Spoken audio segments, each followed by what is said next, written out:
Welcome back to Not Your Ordinary Podcast. I'm Paul. Friends, bro, today we're talking about money. Specifically, our money wrecks everything. Every single time. The third guy, we're gonna cover some of the messiest money stories on the internet. Loans that disappeared, salaries that got hidden, wedding bills that ended friendships. You're gonna want to check your Venmo after this one. Shout out to everyone listening right now. Whether you're commuting, working out, doing dishes, ignoring your boss in the bathroom, we see you. Drop us a message on Instagram. Tell us what you want us to react to next. Shout out to everyone who sent in stories this week. We read every single one. If you sent something in and we didn't get to it today, just know it's in the queue. We're gonna get to it probably eventually. Money drama is evergreen, bro. Serious backlog at this point. People will borrow money from you any day of the week and ghost you just as fast. Housekeeping. Last episode was Family Drama Unfiltered. That one hit hard. The dad who walked out at 16 and came back for the wedding. The mom who guilt-tripped her son into moving back home. Heavy stuff. A lot of people in the comments were like, yeah, my family is exactly like this, which is depressing, but also validating. Like, oh, I'm not crazy. This is what families are now. Cool, love that for us. Inheritance one, bro. The dad who left his daughter nothing in the will after she was his caretaker for 3 years. That one got people heated. Like, she literally put her life on hold for him, and he left her a candle? And a handwritten note that said, thank you for everything. Like, so, well, that's not an inheritance. That's a Christmas card. Anyway, we're moving on. Today is money, the thing we all pretend we have figured out. The thing nobody actually has figured out. This is the original group chat that causes drama. You can mute your family, but you can't mute your bank account. Actually, a really good line. I'm going to steal that for next week's intro. Used to it, bro. I'm here all season. Right. Let's get into it. We've got 8 money chaos stories today.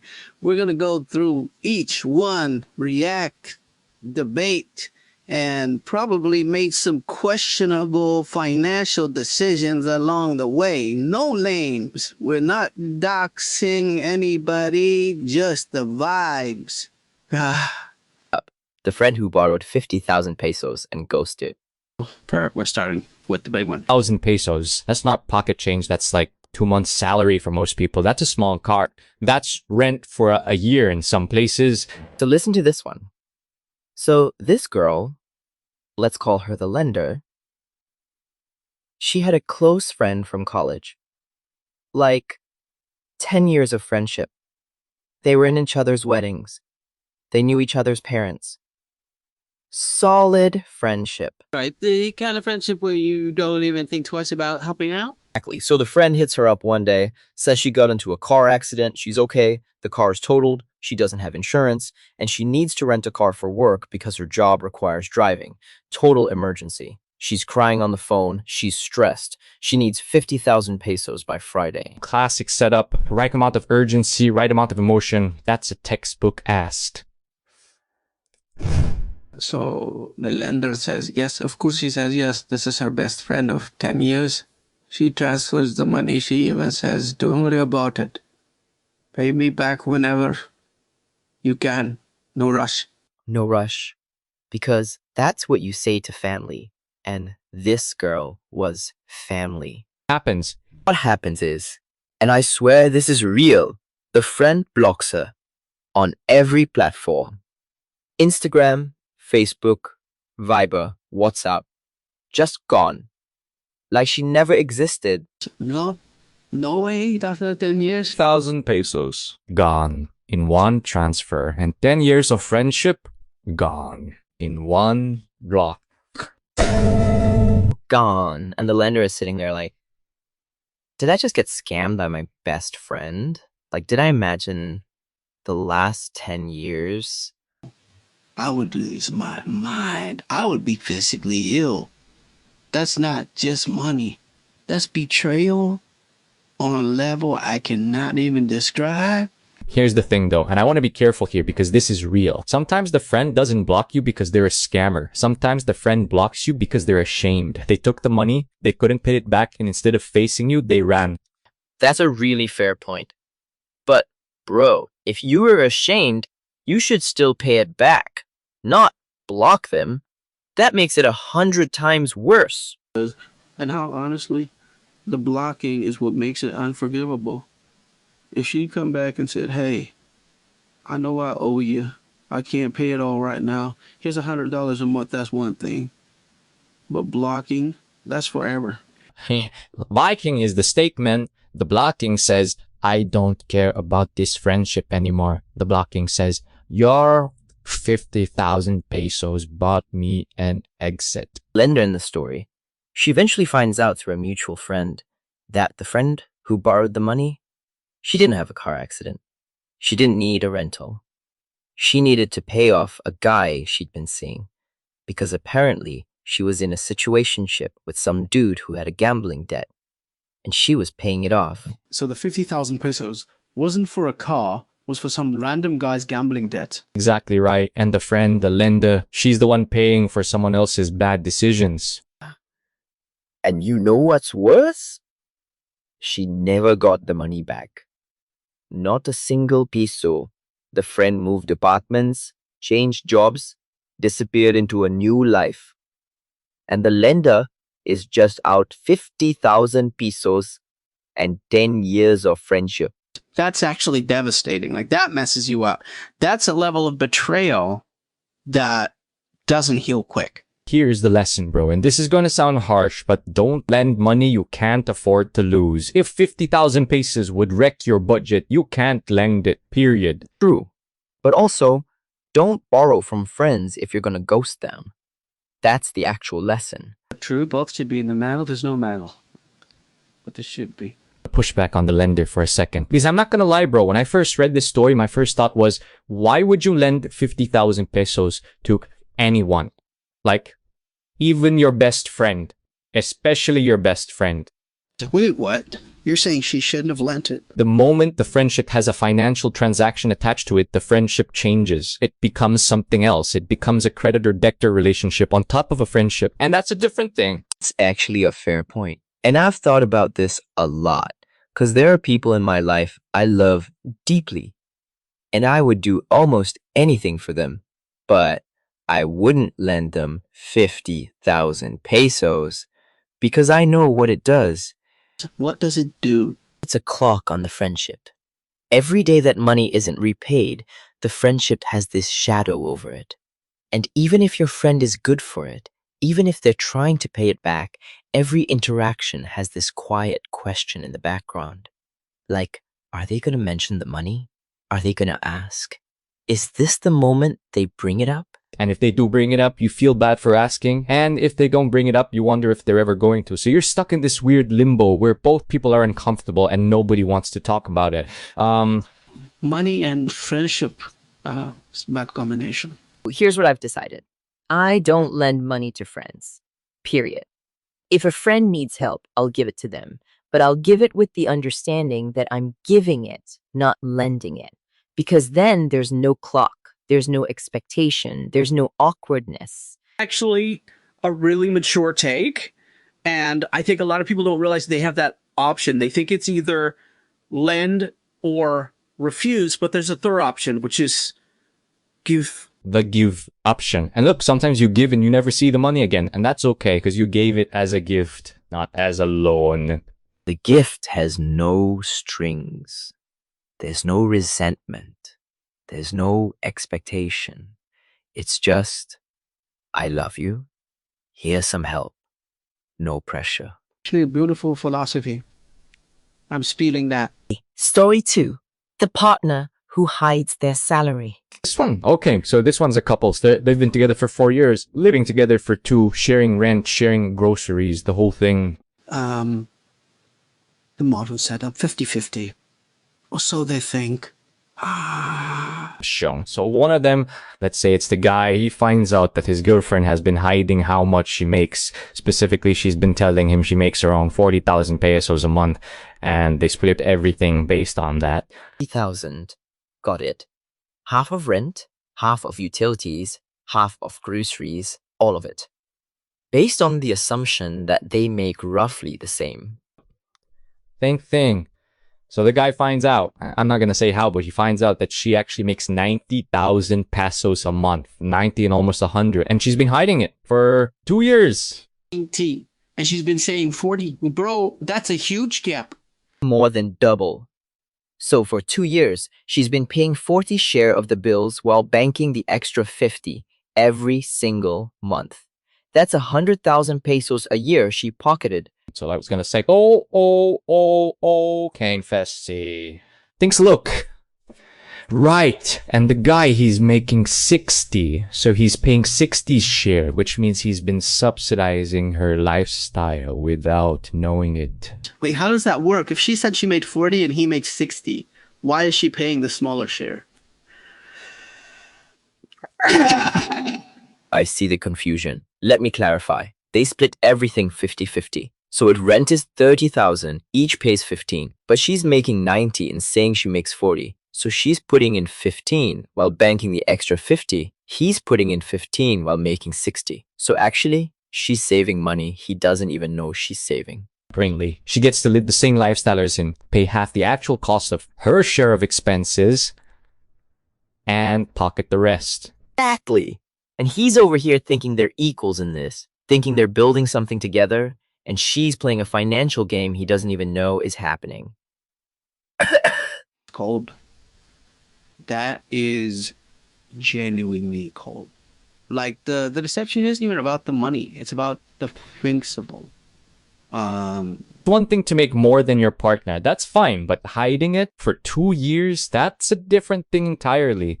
Guy in the story, when he finds out, he asks her about it. Calmly, maturely. Just like, hey, I need to understand something. Why didn't you tell me how much you actually make? Does she say? She says, and this is direct quote, she says, I didn't want you to feel like you had to keep up with me. Come on. That's the worst answer possible. Terrible. That's like saying, I lied to protect your feelings. Bro, you lied because you didn't want to have a real conversation about money. Because here's the thing. If she had told him up front, hey, I make 90, you make 60, do you want to split things proportionally or do you want to split things equally? That's a conversation. That's adult. That's two people figuring out their life together. But she didn't have that conversation. She made a decision for both of them. And that's the problem.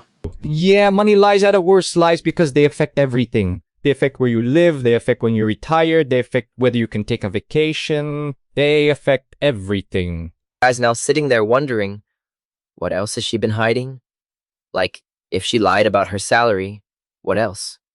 Her debt, her savings, her spending. Spiral that goes deep. Once you catch one financial lie, you start questioning every number she's ever given you. My take, bro, and I might be wrong, but I think couples should be financially transparent. Like, not just here's my salary, but actually shared accounts or shared budgets. So at minimum, full visibility. Because money is the biggest source of conflict in relationships. And secrets about money are the worst kind of secrets. Agree. And I think the thing people forget is that financial compatibility is real. Like, if you and your partner have completely different money philosophies, you're going to fight forever about everything. True, money fights aren't about money. They're about values. They're about priorities. They're about whether you're building a life together or running parallel lives. What kills me about this story. The girl making 90,000, she's not doing anything illegal. She's not stealing. She's just strategically not disclosing. And that's somehow worse because it's a deliberate choice. It's a calculated lie, not a one-time thing, a 2-year ongoing calculated lie. You know what? If the genders were reversed, people would be way more sympathetic to the guy. Like, oh, he hid his money because he was protecting himself. But because she's the one hiding, it's just seen as deceptive. No, it's deceptive either way. Trust me. Deception is the problem, not the gender. In this story, after the conversation, the guy has to decide. Does he stay? Does he leave? Does he make it work? How does he decide? Decides to stay, but he also decides that they need a complete financial reset, like full transparency, shared accounts, both of them see everything, and she has to admit what she did and commit to never doing it again. Thing to recover from. Like the trust was broken, and rebuilding trust takes time. But at least she didn't just leave. It gave her a chance, which is more than a lot of people would do. Story 3, Financial Deal Breakers. So this one is brutal. So this guy is dating a girl. They've been together for 8 months. Things are going well. They click. They have fun together. He's thinking long term, like this could be the one. Why that 8-month zone where you start picturing the future? Finds out through a friend of a friend that she's got 120,000 pesos in credit card debt. 120. That's not a one-time splurge. That's years of accumulation. That's a lifestyle that costs more than she can afford. Oh, 120,000 in credit card debt is like 20% interest. That's 24,000 pesos a year just in interest. That's 2,000 a month just to keep the debt from growing. When she works a regular job, she's not making 6 figures. She's making regular money. So this debt is eating her alive. I brings it up carefully. Like, hey, I want to talk about something that's been on my mind. I don't want to judge you. I just want to understand. What's going on with your debt? Breaks down. She starts crying. She says she got into debt when she was in college, medical bills for her mom, and then it just snowballed, and now it's overwhelming, and she doesn't know how to get out. That's actually sympathetic. That's not like she expected on shoots. That's a real thing. Helen got sick. That's not her fault. And I think that's where it gets complicated, because on one hand, that's a sympathetic situation. On the other hand, and I'm just being real, that's still 120,000 pesos of debt. And if you're thinking long-term with someone, their debt becomes your debt eventually. Here's the thing, debt isn't necessarily a deal breaker, but unacknowledged debt is. Like if she'd been upfront about it from the start, hey, I have this debt, I'm working on it, here's my plan. That's one thing. But she wasn't upfront. He found out through a friend of a friend. So it was a secret. Another money secret. The guy in the story, he sits with it for like 2 weeks. He goes back and forth. He talks to his own friends. He tries to figure out what's reasonable. And ultimately, he decides it's a deal breaker for him. What is he wrong? I mean, he just said that I see greatest night tidings of sinners of the gold. So think. Question. Was he wrong to end it over debt? And I think the answer is no, not necessarily. Because here's the thing. You can't love someone into financial stability. You can't date someone into paying off their debt. It's their debt, their responsibility. That's true. And honestly, bro, I think people underestimate how much financial compatibility matters. Like, you can be madly in love with someone, you can have great chemistry, you can be best friends, but if one of you is saving aggressively and the other one is in massive debt, you're going to fight about money every single month. Fights are the #1 predictor of divorce. They literally are. The data is clear. Couples who fight about money regularly are way more likely to break up. The thing about credit card debt specifically is that it's the most expensive debt. Like mortgage debt is reasonable, car debt is okay, student loans, depending. But credit card debt is just hemorrhaging money. You're paying for things you bought 2 years ago at 20% interest. And if she's carrying that much credit card debt, the question becomes, what got her there? And is she actively working to fix it? Because if she is, that's one thing. If she's just letting it sit there, that's another. But in the story, she's working on it. She has a payment plan. She's paying it down, but it's slow. And the guy, he's impatient. Like, he doesn't want to wait. He doesn't want to inherit someone else's debt trajectory. Honestly, that's fair. Like, you get to decide what your future looks like. And if that future doesn't include carrying someone else's debt, that's a valid choice. But also, and I'm going to push back on the guy a little, what if he stuck around? What if he'd supported her through paying it off? Could that have been the move? Question, and there's no right answer. Some people would say, bro, if you love her, you help her. Other people would say, bro, you can't help someone who won't help themselves. Both have a point. I think the real lesson here is talk about money early, like on date 3, not date 30, not after 8 months, early. Because financial compatibility matters, and pretending it doesn't is how you end up heartbroken at 28, wondering where all the money went. Honestly, bro, the credit card debt thing is so common. Like I know so many people carrying credit card debt they don't talk about. It's like a secret shame. Then think like even that thing, it's possibility. Think for the salty seeing one under when it's like that. On one time song slide free dos. Stigma keeps people silent, and the silence keeps the debt going, and the debt keeps people from having real conversations with their partners. Cycle. It's a cycle. Story 4. Split bill drama. So this one is relatable. So this couple, they've been together for 2 years. They go out to dinner. He orders a steak, 38 pesos. She orders a salad, 12 pesos. Plus drinks, plus tip. The classic setup. He orders more, she orders less. The math is obvious. So when the bill comes, he says, let's just split it 50-50. Total comes to 72. So he pays 36, she pays 36. Only ordered 12, so she's paying triple her actual cost.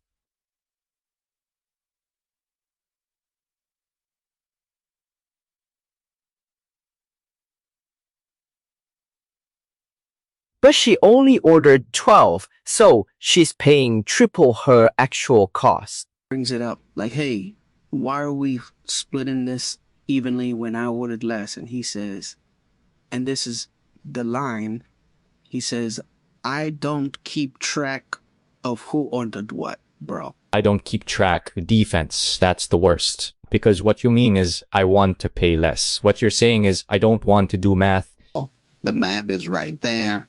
The receipt is right there. It's not complicated. To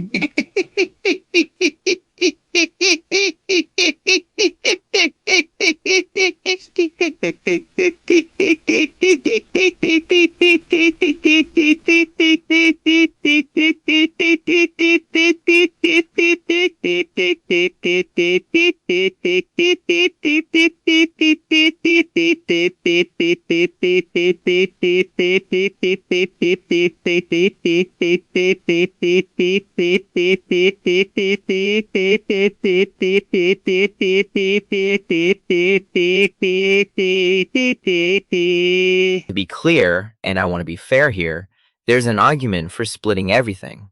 Some people say if you're a couple, you don't nickel and dime each other, you just split, period. And there's logic to that. But that's a conversation you have early. That's a rule you set together. It's not a rule you impose when the bill comes. Because what he's actually saying is, I want a rule that benefits me. Exactly right. And the girl in the story, she doesn't say anything at dinner. She pays the 36, but on the drive home, she brings it up. And he gets defensive. He says she's being transactional. He says she's making it about money. He says relationships aren't about keeping score. Think all of which are deflection tactics, all of which are ways to avoid the actual conversation. And here's the thing, she's not being transactional, she's being fair. There's a difference.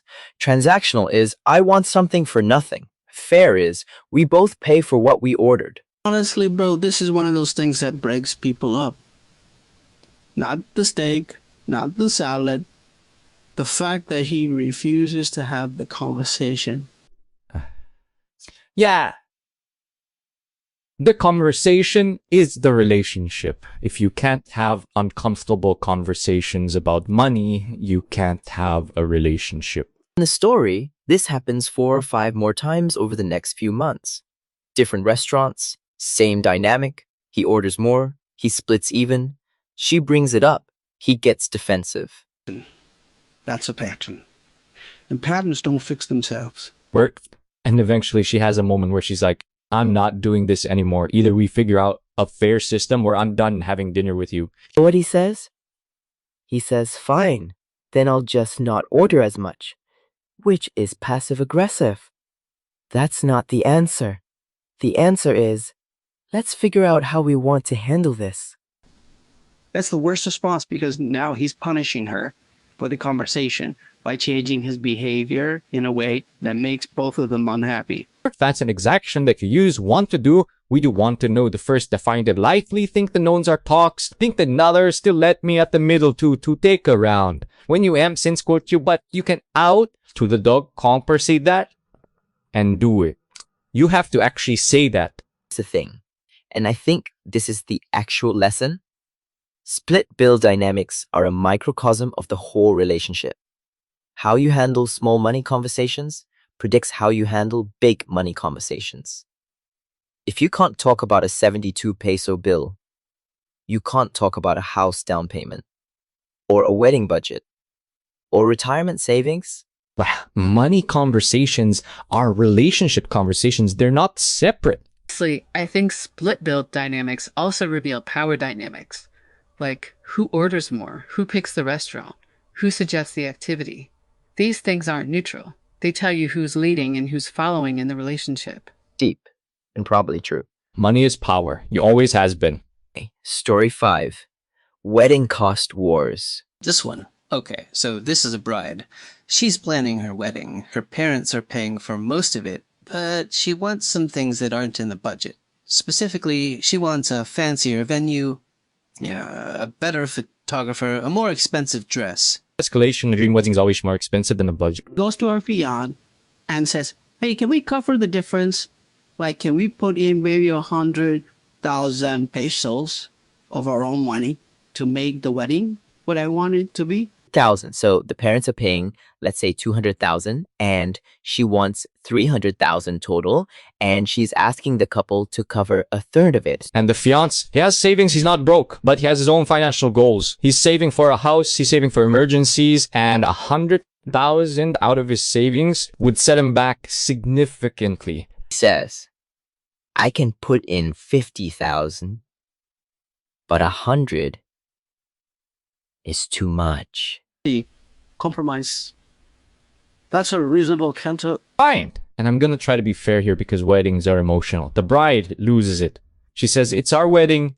It's supposed to be the best day of our lives, and you're being cheap. You're being cheap, line. That's the move that ends relationships. Calling your partner cheap is just like, that's below the belt. That's using mine as a weapon. The bride isn't wrong to want a nice wedding, and the fiancé isn't wrong to want financial stability. They're both right. They're just at different points. And the way they handle this disagreement determines whether they get married at all. It happens. Oh, they argue. They argue for weeks. About the venue, about the photographer, about the dress, about every single line item. Bride keeps escalating. Like, if you won't put in 100, she'll ask for 75. If you won't do 75, she'll ask for 60. Every time he gives ground, she pushes for more. Not compromise, that's negotiation from a position of power. And eventually, and this is the dark part, the fiancé starts to resent her. Not just the wedding, her. He starts to think, if she's this way about wedding money, what will she be like about house money, kids' college money, retirement money? Wedding becomes a window into the future. And if the future looks like constant escalation and constant pressure, you start to wonder if you want to live in that future. Wedding happens. They compromise on a venue. They compromise on the dress. They have a nice wedding. But the relationship is damaged. And the resentment lingers. You know what? I bet that couple is fighting about money right now, 5 years later. Same dynamic. Same resentments.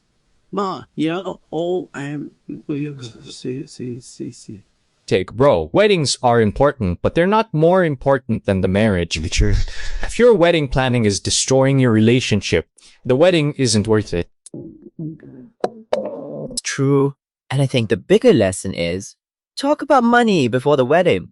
Like, sit down, talk about your debts, talk about your savings, talk about your financial philosophies, talk about how you'd handle a job loss, talk about how you'd handle an unexpected expense. Little financial counseling. That should be a thing. Is some churches require it, some couples do it voluntarily, but everyone should. Because here's the thing, divorce lawyers make a fortune off of money fights. Like, that's literally the most common reason for divorce. Money. So if you can have the money fight before the wedding, you might avoid the bigger fight later. Honestly, the wedding industry is rigged against couples. Like, the whole system is designed to make you spend more than you should. The dress, the venue, the flowers, the photographer, the food, and it never ends. And social media makes it worse because now everyone has seen the perfect wedding, so everyone's comparing their wedding to someone else's wedding. Pinterest wedding, the Instagram wedding, the TikTok wedding, these are all money traps. Things used to be about community, now they're about content. Okay, story 6. The sibling who keeps asking for money. This one is family, again, but money adjacent. So this guy has a younger brother. The brother's 25. He's not great with money. He makes decent money at his job, but he spends it on clothes, on going out, on random stuff. The lifestyle inflation, brother. Every few months, the brother hits him up. Hey bro, can you spot me 5,000? I'll pay you back next month. Or, hey bro, I'm short on rent this month. Can you cover me? Classic. The sibling loan cycle. Older brother, the one being asked, he's been helping for years. Like 3 years of these requests, and he's given the brother probably 70 or 80,000 pesos total. 80,000 over 3 years. That's significant. And here's the kicker. The brother has never paid him back. Not once. Every time he says, I'll pay you back next month, he doesn't. And then he asks for more. Not a brother. That's a subscription service. Yeah, you're not his brother. You're his emergency fund. And this is what's tricky. It's his actual brother, like blood. So saying, feels impossible. Like, what if something actually happens? What if he's in real trouble? That's the trap. You can't tell if he's in real trouble or if he's just bad with money. Because every time he asks, it's framed as an emergency. Who cried wolf? Except the wolf is rigged. Older brother, finally, and this is a big moment for him. He sits down with his brother. He says, hey, I love you, but I need to be honest. I've given you 80,000 pesos over the last 3 years, and I haven't seen a single peso back, and I need to understand what's going on. Hard conversation. Especially with family. And the brother. And this is the response that broke the older brother. The brother says, well, you're my brother. That's what brothers are for. You're supposed to help. Oh, the obligation card. That's the worst card. Because now, it's not a request. It's an entitlement. He's saying, you owe me this because you're my brother. The moment where the older brother realizes this isn't gonna stop. Like, this is who his brother is. His brother is someone who treats him like an ATM.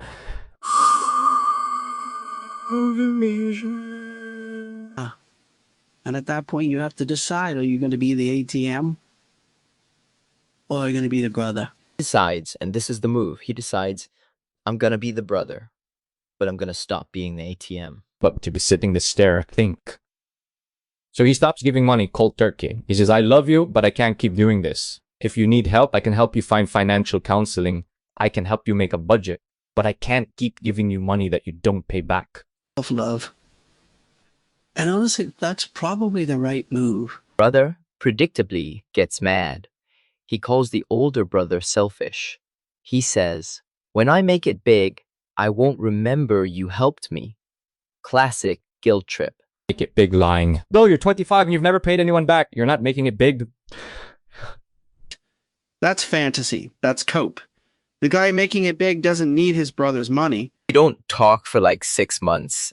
And during those 6 months, the older brother is stressing like, is this the right call? Am I being a bad brother? Should I just keep helping? The universal sibling money dilemma. You feel guilty if you say no. You feel used if you say yes. There's no winging. Thing. And I think this is the actual lesson. Sometimes the loving thing is the hard thing.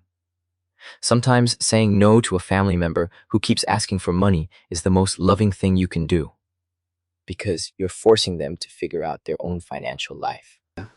Enabling isn't love. Enabling is just postponed consequences. Eventually, the brother comes back, apologizes, says he was wrong. The older brother says, I forgive you, but I still can't lend you money. If you need real help, I'm here. But if you need a quick 5,000, figure it out. Boundary. That's how you keep the relationship and protect yourself. What? 6 months later, the brother is doing better. He got a second job. He's paying his own rent. He's saving. Because he had to. That's the thing. Sometimes people need to hit bottom. And the best thing you can do as a sibling is let them hit bottom without enabling the fall. Honestly, bro, this kind of sibling dynamic is so common, especially in Filipino families, where family is supposed to share everything. The cultural expectation that family should share is real, and it's beautiful in some ways, but it can also be weaponized. It can be used to justify taking advantage of people. Yeah. Family obligation shouldn't be a financial contract. Great line. I'm stealing that. Story 7. The inheritance fight. Okay, so this one. So this family parents, 3 kids. The dad passes away, leaves a will. The will is split equally. 3 ways. 1, share to each kid. Equal split. Fair. That's how it should be. But here's the catch. One of the kids, let's call her the caretaker. She spent the last 5 years taking care of her dad. He had a stroke. He needed full-time care. And she stepped up. She moved back home. She gave up her job. She became his primary caregiver. The other 2 kids they visited. They sent money sometimes. They called. But they weren't there. They had their own lives. When the dad passes, the will is split ways. Even the one kid did almost all the caregiving. That's brutal. That's actually brutal. Like, where's the recognition? Where's the acknowledgement that one kid sacrificed and the other 2 didn't? Ding. Right. And the dad, in his will, has a note, a handwritten note. It says, "Thank you to all my children for being there for me in my final years." Wait, all 3, but only 1 was actually there? So the caretaker kid reads that and she's like, are you kidding me? Like, I gave up 5 years of my life. I gave up my career. I gave up my own family time. And you're thanking all 3 of us equally? And she goes to her siblings. She says, "I think the will should reflect what actually happened. I think I deserve more." And the siblings? Siblings say no. They say this is what dad wanted. We respect dad's wishes, equal split. Hide behind the will. They hide behind dad's wishes. But they weren't the ones there at 3 a.m. when dad needed help. And the caretaker is furious because she gave up her 20s. She gave up her career trajectory. She missed weddings. She missed funerals. She missed opportunities. All for dad. And now dad is gone. And the will treats her the same as the kids who visited twice a year. Of those stories that doesn't have a clean answer, because on one hand, the dad's will is the dad's will, you should respect it. On the other hand, the dad's will might be wrong. The dad's will might not reflect what actually happened. Yeah. And the thing is, the dad was probably in a compromised state. He had a stroke. He was declining. His will might not even reflect his actual wishes. It might reflect what his other kids told him to put. A really good point. Wills aren't always pure. Wills can be influenced. And sometimes the people around a dying person have outsized influence over what gets written down. Caretaker's in a position where she has to decide, do I fight this? Do I take my siblings to court? Do I let it go? And what does she do? Fights. She takes him to court. She hires a lawyer. She says, "I want what's fair, not what's equal. Fair." How does it end? It ends in a settlement. Out of court, the siblings agree to give her an extra portion. Not the full difference, but something. Like maybe an extra 20%. She gets some recognition, but she also has to lawyer up and fight her own siblings. That's a cost too, the relationship cost. Thing, yeah, some relationships don't survive inheritance fights. That's just the truth. What's crazy? This isn't even the only inheritance story we got this week. Like, the number of people sending us stories about money and family is insane. Money doesn't just ruin relationships, it ruins families. And it's always the people you love the most, the people who can hurt you the most. Right, story 8. The coworker who keeps getting sick on payday. So this is a workplace money drama. So this guy works at a mid-sized company, 20-something co-workers, decent pay, stable job, the kind of place where people have been there for years. The kind of place where you know everyone, for better or worse. There's this one coworker. Let's call her Sarah. Sarah has been at the company for like 2 years. And every single payday, Sarah has some kind of emergency every 2 weeks. The pattern is the story. So payday is Friday. And every Friday, Sarah hits up a different coworker with some kind of emergency. Hey, can you spot me 3,000 for gas? My tank is empty and I need to get to a doctor's appointment. Or, hey, can you lend me 5,000? My mom is in the hospital. Or, hey, can you cover lunch? I'll pay you back Monday. Emergency, same person. Every 2 weeks, for 2 years. And the thing is, Sarah is good at the ask. She doesn't ask the same person every time. She rotates so no one person feels the full weight of it. But collectively, this company has probably given Sarah hundreds of thousands of pesos over 2 years. The worst part, Mama ever gets paid back. Like, ever. The math is brutal.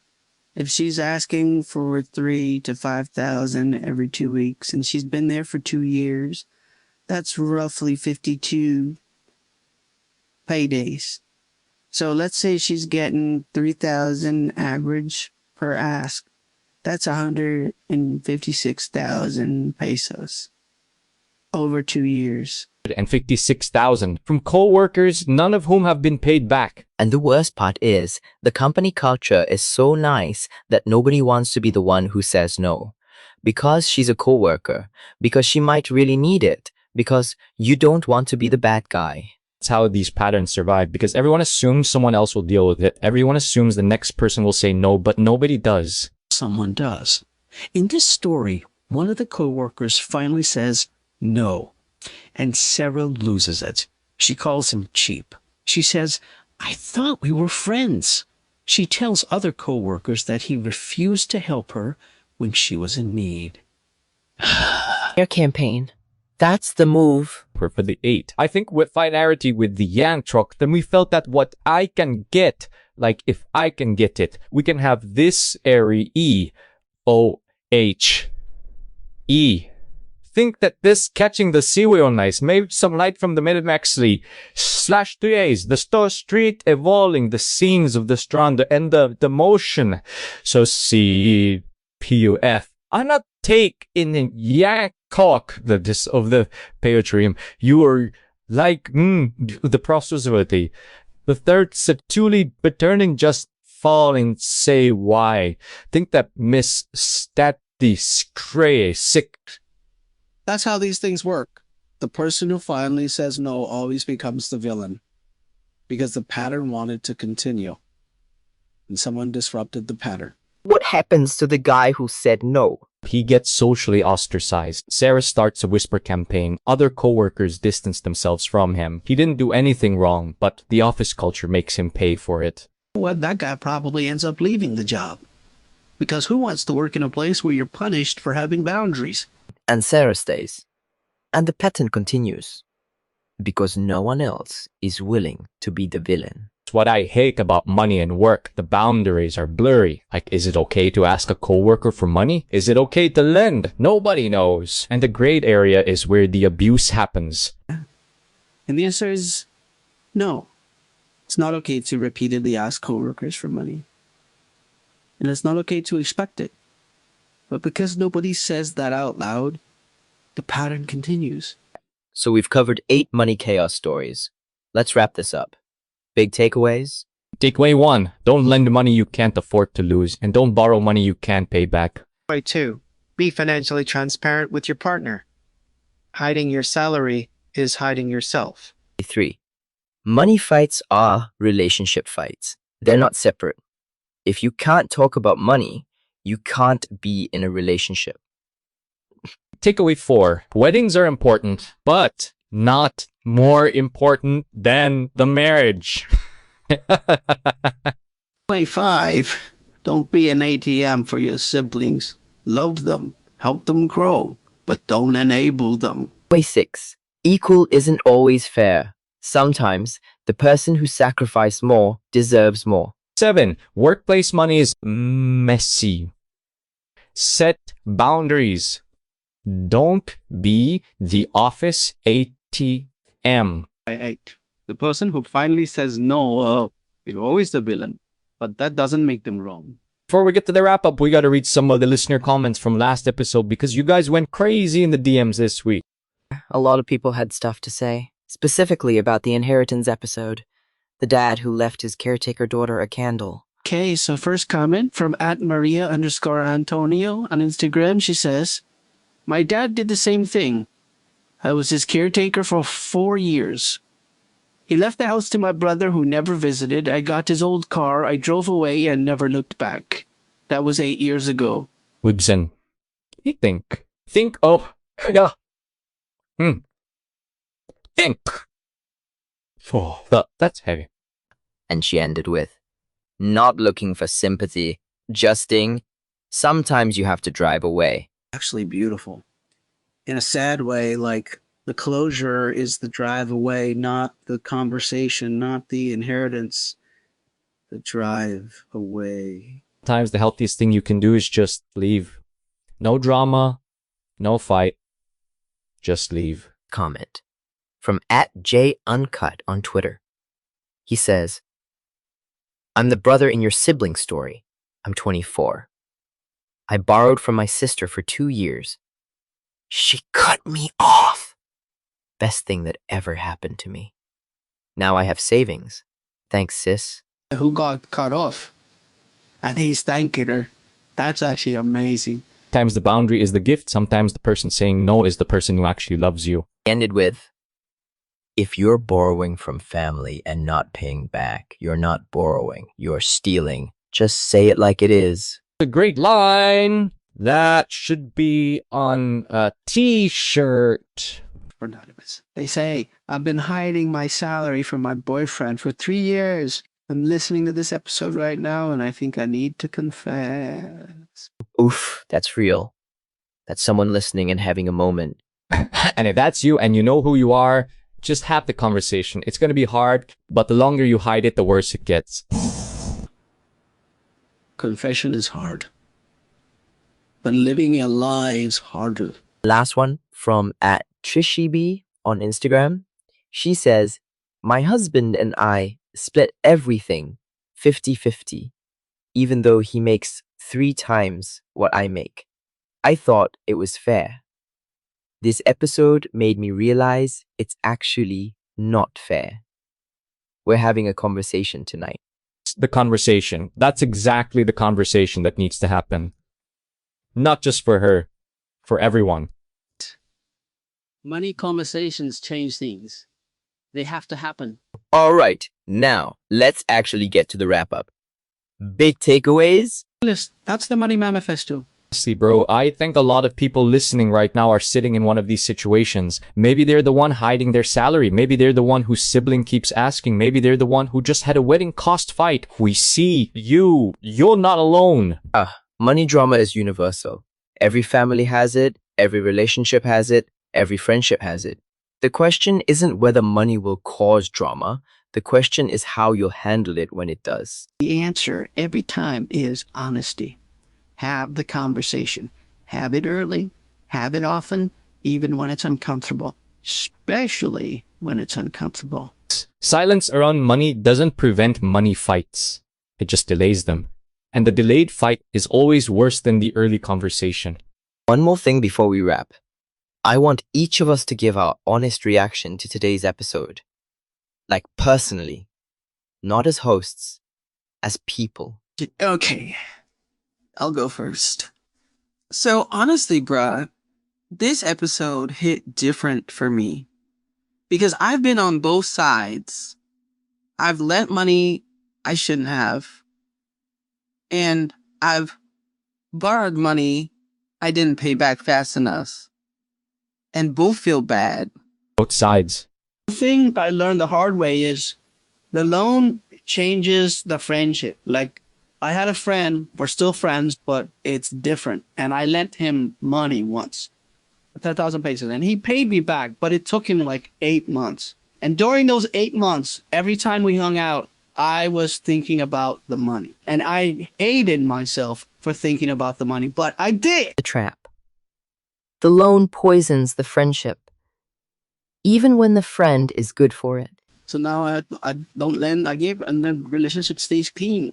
Move. Honestly, the give is so much better than the loan. My turn. So my reaction, my honest reaction, is that money fights are basically inevitable. Like, no matter how much you love someone, no matter how compatible you are, money is going to come up. And the question is whether you can handle it when it does. Money is the universal relationship test. And the couples who survive it, they're the ones who can have the conversation. The ones who can sit across from each other and say, here's where I'm at. Here's what I owe. Here's what I make. Here's what I want. And not be ashamed of any of it. That's it. The conversation is the relationship. Right there. So my personal take is, and this might be unpopular, I think we talk about money all wrong. Like, we treat it like it's this private, shameful thing, and it shouldn't be. Money is a tool. It's not a personality trait. It's not a moral judgment. That's a really good point. Having debt doesn't make you a bad person. Making less than your partner doesn't make you less. Spending money on stuff you love doesn't make you irresponsible. We just attach all this shame to it, and the shame is what kills the conversation. The shame is the enemy, not the money. Think it's exactly... So my honest reaction to today's episode is, I'm glad we're talking about it, like openly on a public platform, because every conversation we have about money normalizes the next conversation someone else has about money. Beautiful way to put it. Like, we're giving people permission to talk about it. Permission to talk about it, permission to be honest, permission to have the conversation that's been sitting in their head for months. All right. That was the personal take. Let's get to the actual outro. All right, that's our show for today. Big shout out to everyone who sent in stories. We read every single one. If you sent something in and we didn't get to it, just know it's in the queue. Money drama doesn't expire. We'll get to it. If you enjoyed this episode, share it with a friend who needs to hear it. Send it to that one friend who's always lending money and never getting it back. They'll know what they did. Subscribe on Spotify, Apple Podcasts, or wherever you listen. We're here every day, so catch us tomorrow. Leave us a 5-star review. It really helps us grow. And drop us a message on Instagram at Not Your Ordinary Podcast. Tell us what you want us to react to next. Every day. Catch us tomorrow. Same time. Same chaos. Different money. Disasters. Thanks to everyone who's been with us since day one. If you're new here, welcome to the family. Thanks for the reviews, the DMs, the love. We see you. Podcast is for you, the listeners. Without you, we're just 3 guys arguing about Venmo screenshots. That's it for today. We'll catch you tomorrow. Peace. Peace, bro. Later, everyone. Paso Studios. Out there.